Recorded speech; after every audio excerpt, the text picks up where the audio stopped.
I know that I live in a changeless reality, and the world passeth away, and the lust thereof, but he that doth the will of God abideth forever.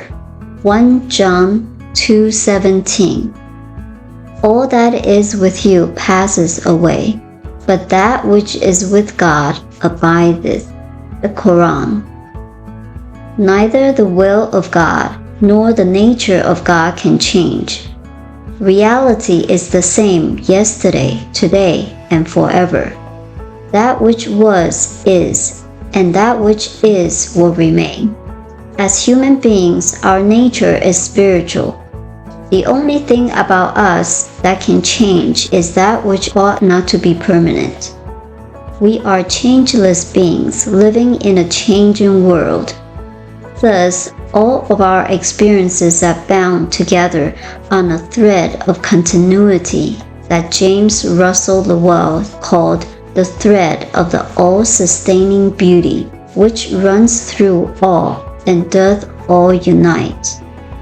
It is wonderful to know that something permanent, substantial, and eternal stands in the midst of our being, and I believe watches with joy the eternal change taking place. To the spirit, these changes are merely variations of experience. The spirit is never caught, tied, or bound. Ugliness may seem to exist for a brief moment, but beauty, like truth, endures forever. All that is evil passes, as our hymn of faith says. It cannot exist even for a moment when faced by the divine reality. Everything that we now experience objectively will change, as it ought to, but that which is with God abideth. I know that I live in a changeless reality.